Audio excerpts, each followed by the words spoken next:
बलूचिस्तान में चीन और पाकिस्तान की एक और साजिश का पर्दाफाश हुआ है। मीडिया रिपोर्ट्स के मुताबिक पाकिस्तान की सेना बलूचिस्तान में विद्रोहियों का दमन करने के लिए चीन में बने CH-48 ड्रोन्स का इस्तेमाल कर रही है। दरअसल चीन ने पाकिस्तान को जनवरी 2021 में 5 काय होंग 4 मल्टी रोल UAV दिए थे, जो ऊंचाई वाले इलाकों में भी कारगर होते हैं। लेकिन बाद में पता चला कि ये काय होंग 4 नहीं बल्कि CH-48 ड्रोन थे। इन ड्रोन्स का इस्तेमाल करने में ग्वादर के पसनी में मौजूद चीनी सेना की टुकड़ी पाकिस्तानी फौज की मदद कर रही है। पसनी में पाकिस्तान की सेना का हवाई स्टेशन भी है, जिसे PNS मकरान कहा जाता है। बताया जा रहा है कि यहीं से पाकिस्तान की सेना बलोच विद्रोहियों पर ड्रोन हमले कर रही है। हालांकि पाकिस्तानी फौज ने बलूचिस्तान में नवंबर की शुरुआत में SSG कमांडोज के साथ UAV, लड़ाकू जेट और गनशिप हेलीकॉप्टर्स की तैनाती की थी, जिसके बाद उसने बोलन क्षेत्र में बलूच विद्रोहियों के खिलाफ बड़े पैमाने पर हमलों को अंजाम दिया था। ये ड्रैगन फ्रूट की खेती करके हर एकड़ में हर साल 12 लाख तक कमा लेते हैं। आपको भी करना है तो फ्रीडम ऐप को अभी डाउनलोड कीजिए। हालांकि इस दौरान बोलन में बलोच विद्रोहियों ने पाकिस्तान सेना के 2 SSG कमांडोज को मौत के घाट भी उतार दिया था। पालतू कुत्ते के काटने की घटनाओं के बीच मेरठ नगर निगम ने नया प्रस्ताव पास किया है। मेरठ नगर निगम ने पालतू कुत्ते के काटने पर मालिक से 10,000 रुपए वसूलने का प्रस्ताव पास कर दिया है। शख्स के इलाज और भुगतान के लिए मालिक से ये 10,000 का जुर्माना लिया जाएगा। वहीं ग्रेटर नोएडा में कुत्तों का आतंक थमने का नाम नहीं ले रहा है। ग्रेटर नोएडा वेस्ट की गौर सिटी सोसाइटी में एक पालतू कुत्ते ने बच्चे पर झपट्टा मार दिया। गनीमत की बात ये रही कि बच्चे को चोट नहीं आई। MP के छतरपुर में 2 महिलाओं ने ज्वेलर्स की दुकान पर चोरी की वारदात को अंजाम दिया। ज्वेलरी देखने के बहाने महिलाओं ने सोने की चेन पार कर ली। शिकायत के बाद पुलिस ने CCTV वीडियो के आधार पर जांच शुरू कर दी है। यूपी के फर्रुखाबाद में पुलिस ने अवैध हथियारों की फैक्ट्री का भंडाफोड़ किया है। पुलिस के मुताबिक इन हथियारों को आने वाले चुनाव में अशांति फैलाने के लिए तैयार किया जा रहा था। यूपी के आजमगढ़ में एक बस की चपेट में आने से बाइक सवार 2 युवकों की मौत हो गई। हादसे के दौरान बस स्पीड में थी, इसलिए जब बस और बाइक की टक्कर हुई तो बाइक बस के निचले हिस्से में फंस गई, जिसकी वजह से बाइक काफी दूर तक घसीटती चली गई। बताया जा रहा है कि सड़क से रगड़ खाने के बाद बाइक से चिंगारी निकलने लगी और बस में आग लग गई। देखते ही देखते आग इतनी विकराल हो गई कि जब तक बस में सवार यात्री बस से बाहर निकल पाते, कई यात्री आग की चपेट में आ गए। पीछे सीट पे थे हम लोग, बहुत मुश्किल से हम लोग निकले हैं। फिर भी निकलते निकलते पैरों में छाले पड़ गए, जल गए पैर। कुछ ही देर में पूरी बस आग का गोला बन गई। घटना की सूचना मिलने पर पुलिस और फायर ब्रिगेड की टीम भी मौके पर पहुंची और राहत बचाव काम शुरू किया। दोनों ही ऑन स्पॉट की डेथ हो गई है और बस में सवार 3 सवारियों को बहुत छुटपुट चोट आई है।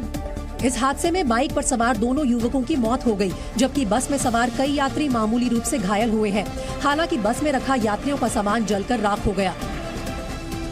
कर्नाटक के मंगलुरु में शनिवार को एक ऑटो रिक्शा के अंदर हुए ब्लास्ट के बारे में पुलिस ने बड़ा खुलासा किया है। पुलिस ने ऑटो में ब्लास्ट को आतंकी वारदात बताते हुए साजिश रचने वाले मुख्य आरोपी की पहचान करने का दावा भी किया है। साथ ही ये भी बताया कि आरोपी का मंसूबा भीड़ भाड़ वाली जगह पर धमाके को अंजाम देना था ताकि तबाही बड़ी हो। पुलिस के मुताबिक आरोपी शारिक ने बम को प्रेशर कुकर के अंदर छिपा कर रखा था ताकि किसी को शक न हो, लेकिन वो बम ऑटो में ही फट गया। इस धमाके में आरोपी शारिक भी घायल हो गया। हादसे के वक्त तो किसी को भी शारिक पर शक नहीं हुआ, लेकिन मामले की जांच आगे बढ़ी तो जांच एजेंसियों के कान खड़े हो गए। On 19th of November at around 4:40 p.m. one low-intensity blast has taken place near Nagori at the outskirts of Mangalore city. One auto in which one passenger was carrying on bag. Police के मुताबिक आरोपी शारिक के तार PFI और आतंकी संगठन ISIS से जुड़े हैं। पुलिस का कहना है कि आरोपी के घर से बम बनाने का सामान भी बरामद हुआ है। ಕೆಲವು ಜನರು ವಿಚಾರಣೆ ಆಗ್ತಾ ಇದೆ. ನಾವು ವಿಚಾರಣೆ ಸಲುವಾಗಿ ಮೈಸೂರಿಂದ ಇಬ್ಬರಿಗೆ ಆ ನಂತರ ಮ್ಯಾಂಗ್ಳೂರ್ ಸಿಟಿಯಿಂದ ಒಬ್ಬರಿಗೆ बताया जा रहा है कि आरोपी शारिक कट्टर विचारधारा से प्रभावित है और लंबे समय से बम ब्लास्ट की साजिश रच रहा था। लेकिन वो कहीं बम प्लांट कर पाता, उससे पहले ही बम ऑटो में धमाके के साथ फट गया। पहले तो पुलिस को ये नॉर्मल ब्लास्ट लगा, लेकिन विस्फोटक मिलने से जब जांच शुरू हुई तो पुलिस की सुई शारिक की तरफ घूमी। जिसने पहले तो पुलिस को गुमराह करने की कोशिश की, लेकिन जब पुलिस ने उसके घर जाकर तलाशी ली तो बम बनाने का सामान देख पुलिस के होश उड़ गए।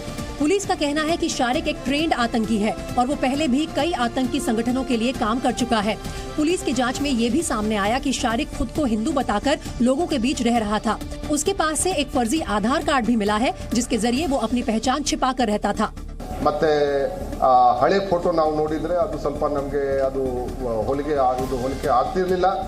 पुलिस और जांच एजेंसियां इस घटना का खुलासा करने के लिए अब कई जगह छापेमारी कर रही हैं। पुलिस को शक है कि शारिक का हाथ कोयम्बटूर ब्लास्ट में भी हो सकता है।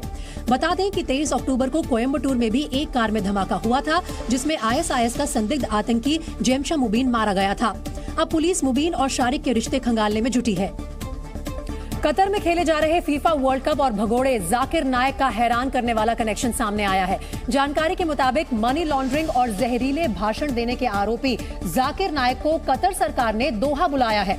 भगोड़ा जाकिर नायक वहां चल रहे फुटबॉल वर्ल्ड कप के दौरान फैंस को इस्लामिक उपदेश देगा। कतर सरकार का मानना है कि जाकिर नायक के उपदेशों से इस्लाम धर्म के प्रचार प्रसार में मदद मिलेगी। भारत सरकार जाकिर नायक के NGO इस्लामिक रिसर्च फाउंडेशन पर 2026 तक के लिए पाबंदी लगा चुकी है। प्रतिबंध की मियाद बढ़ाते हुए भारत सरकार ने कहा था कि इस्लामिक रिसर्च फाउंडेशन की गतिविधियां देश की सुरक्षा के लिए खतरा हैं। भारत सरकार के मुताबिक जाकिर नायक एक खास धर्म के युवाओं को आतंकवादी गतिविधियों में शामिल होने के लिए प्रेरित कर रहा है। 2016 में पहली बार प्रतिबंध लगाए जाने से पहले ही जाकिर नायक भारत छोड़कर भाग गया था और तभी से उसने मलेशिया में शरण ले रखी है। वहीं बर्फीले तूफान के बाद न्यूयॉर्क बर्फ की सफेद चादर में लिपटा नजर आया। न्यूयॉर्क के पश्चिमी इलाके में शुक्रवार को एक बेहद खतरनाक बर्फीला तूफान आया, जिसमें न्यूयॉर्क का हैम्बर्ग सबसे ज्यादा प्रभावित हुआ है, जहां सड़कों पर 6 फीट से भी ज्यादा बर्फ जम गई और चलना तक मुश्किल हो गया। बर्फीले तूफान ने पूरे इलाके का यातायात ठप कर दिया। गाड़ियां जहां की तहां खड़ी रह गई। उन पर इतनी बर्फ जम गई कि सड़क पर खड़ी कुछ गाड़ियां तो बर्फ के टीले की तरह दिखाई देने लगी। लोग सड़कों पर फंस गए। बताया जा रहा है कि इस दौरान लगभग 90 एक्सीडेंट हुए। नेशनल वेदर सर्विस के मुताबिक करीब 290 लोगों को सड़कों से रेस्क्यू किया गया। 150 नेशनल गार्ड भी बर्फ हटाने और लोगों की मदद के लिए तैनात किए गए हैं। तूफान की चपेट में आने वाले घर मकान ऐसे दिख रहे हैं जैसे बर्फ के ही बने हों। पेड़ पौधों पर भी बर्फ की मोटी परत जमी हुई है। न्यूयॉर्क में सर्दियों की शुरुआत से करीब 1 महीने पहले ही बर्फीले तूफान ने दस्तक दे दी। गुरुवार को इरी और ओंटारिया झील से तूफानी हवाएं उठना शुरू हुई, जिनकी वजह से ये तूफान आया और पूरे इलाके को अपनी चपेट में ले लिया। ये ड्रैगन फ्रूट की खेती करके हर एकड़ में हर साल 12 लाख तक कमा लेते हैं। आपको भी करना है तो फ्रीडम ऐप को अभी डाउनलोड कीजिए।